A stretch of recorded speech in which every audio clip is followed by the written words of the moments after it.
Hello, Rivals fans, and welcome back to the Rivals Report, the show that gets you up to speed on Marvel Rivals esports news in a nice, bite-sized package.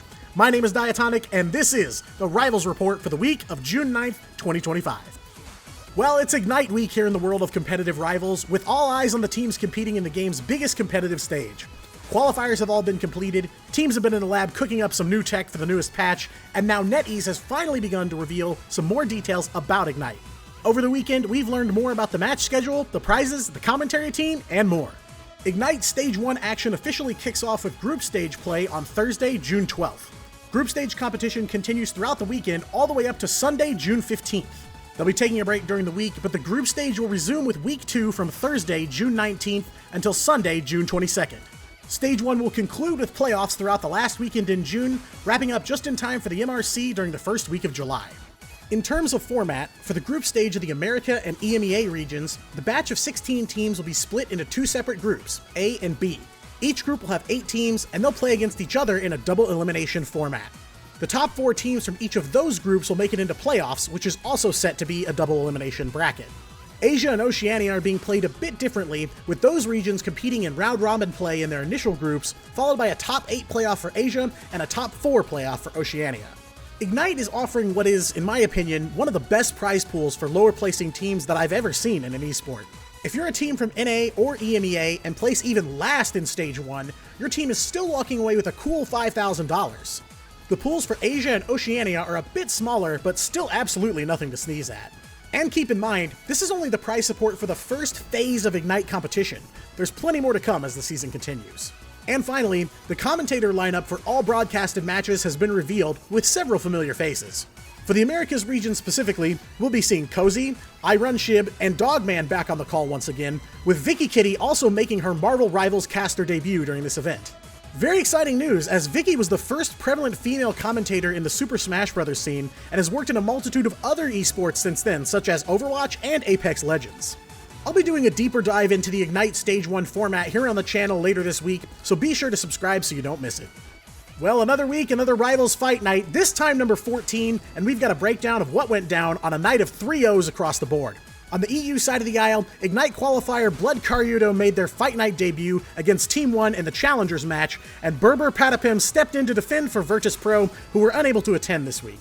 On the NA side, Dark Zero also made their Fight Night debut, bringing their newly signed roster to take on Envy, with 100 Thieves waiting the victor. Starting off with the EU Challengers match, Blood Carudo struggled greatly against the dominant-looking Team 1. Whether they were just experiencing nerves or had some sort of communications breakdown, it wasn't BLK's strongest showing, and they fell to Team 1 0-3. A similar story with different players was told in the EU Finals, as Team 1 looked to continue their dominant run against Berber Patapim, who've seen a great deal of success themselves as of late. They were even able to take a couple of maps off the behemoth that is Virtus Pro. Unfortunately for Team 1, they couldn't keep the momentum going, as a very scrappy Patapim finished off the EU branch of Fight Night with a decisive 3-0 victory. This was Patapim's first RFN victory, and now begs the question, are we on the cusp of a Berber Patapim dominance era? They've shown incredible plays in a lot of their recent matches, with Poki's Psylocke being a real key in this match. They pushed Virtus Pro to the ledge as well, and they've dominated nearly every tournament on the EMEA side since they first appeared. In fact, Virtus Pro currently holds the record for longest RFN win streak at 8 wins in a row, only broken because they were unable to attend this week. So if Patapim is able to keep pace with a force like that, it's shocking to me that an org hasn't picked them up yet. Across the pond in the American RFN, the 3-0 victories continued as Envy welcomed Dark Zero to competitive Rivals with a big win over the newly signed roster. DZ started off slowly on DPS, struggling early on to secure kills and make plays. Envy kept pushing hard, preventing DZ from really getting back on their feet and back into fights after getting wiped out. They also seemed to struggle behind the scenes, taking Envy to Spider Islands as map number 2, which they've had notable success on against other teams like 100 Thieves. By the end of the series, DZ was starting to wake up and show some promise, scoring key picks against Speedily and Kaluge, but not enough to put an end to the 3-0 streak. Envy advances to take on their rivals in 100 Thieves in the NA Finals match.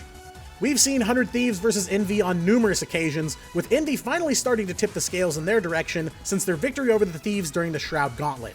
The Thieves were looking to stop the bleeding going into this match, but after yet another 3-0 victory for Envy, these two teams are tied at 3 wins against each other across all RFN events and the Shroud Gauntlet. Envy had the Thieves number from the start, banning out some big characters for them like Groot and Emma Frost. That early momentum helped carry Envy across all 3 maps with very few signs of life from the Thieves that night. Overall, a very interesting night of competition, though a rather short one. Since Ignite matches are being played on Thursdays, Fight Night recently announced they'll be taking a brief hiatus, although they'll still be live with watch parties for Ignite games on those nights. The community-run Vanguardian League wrapped up its 2nd season of competition over the weekend, seeing several smaller grassroots teams and orgs duke it out for a respectable $2,300 prize pool. Action started on Friday with the first round of playoffs, with the top 6 teams from that night battling it out on Sunday to determine the best in the league. Sunday's competition started off with Zero Tenacity and Arrival 7, who both played in the upper bracket in this double elimination tournament. 2AM Esports, Zomblers, Cafe Noir, and Splash Squad all played in the lower bracket, meaning a single win would be sending them home. Starting in the upper part of the bracket, Zero Tenacity cleanly advanced to the VGL Season 2 Grand Finals with a solid 2-0 win over Arrival 7. In the lower bracket quarterfinals, 2AM Esports gave a dominant performance against the Zomblers, advancing to losers semis on a 2-0 win. Cafe Noir didn't have as cut and dry of a game in their losers quarterfinal against Splash Squad, taking the series 2-1 and pitting them against 2AM Esports in the losers semis. In that lower bracket semifinal between 2AM and Cafe Noir, it was a tough matchup with some solid back and forth play. 2AM came out swinging with a dominant map 1 victory, but that win lit a fire under Cafe Noir, realizing that losing here meant they were going home, and they bit back hard. They eventually came through with a reverse sweep, taking the last 2 maps and advancing to the losers finals against Arrival 7. Well, for Cafe Noir, it all came down to those losers finals. One team was headed home, and one team was headed to grand finals to face Zero Tenacity. But it was Cafe Noir that were the hungriest, felling Arrival 7 and sending them back home with a decisive 2-0 victory. By that point, Cafe Noir had racked up a 3-map win streak and had some serious momentum heading into the grand finals. And that left only the grand finals, with Zero Tenacity facing off against Cafe Noir in a best-of-5 series. Despite entering grand finals with the momentum, Z10 made a statement on the first 2 maps, winning decisively on map 1 and absolutely dominating map 2 on Spider Islands.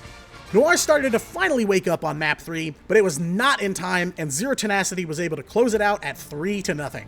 Congratulations to them, and best of luck as they turn their attention towards Ignite later this week. Props to Cafe Noir as well for an absolute whirlwind of a run through losers bracket to get here.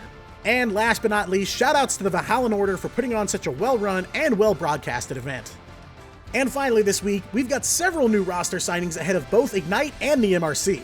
The first org with a roster announcement this week, known rivals quantity Rad Esports has announced an EU team, hiring the squad previously known as Team 1 for the upcoming Ignite competition. Team 1 battled their way onto the Ignite stage in the open qualifiers, but all of them have a history of competing that goes back, for some, as far as January of this year. Some of their members were formerly part of Luminosity EU and 0%. On the American side of Ignite, we'd been waiting with bated breath to get a glimpse at Ignite competitor Shikigami's roster, and they finally confirmed it over on X last Friday. We've heard the name Shikigami in Rivals Esports for some time now, with the org making its debut all the way back in Battle for Asgard back in February. They've also competed in several other Rivals Fight Night events, as well as the Shroud Gauntlet, the first season of the Vanguardian League, and the 2025 Marvel Rivals Invitational. Their first roster was actually acquired by FlyQuest back in March, with a second roster being acquired by Nemesis near the end of May. Next up is Extinction, a North American esports org with competitive Overwatch experience that recently announced their EMEA Rivals roster. They hired the team looking to compete in the EMEA branch of the Season 2 MRC. They're still a fairly young org, but they're hungry for the next level. And last but not least, Supernova has also announced an EMEA roster to compete in the MRC. The team now known as Supernova has already seen some competitive action in Rivals, earning a top 64 finish in the Season 1 MRC, as well as bringing in a bit of cash from finishes in some lower tier tournaments. Well, that's all for this week's Rivals Report. Be sure to subscribe to stay up to date on the latest in Marvel Rivals Esports. I've been Diatonic, you've been amazing, and I'll see you in game.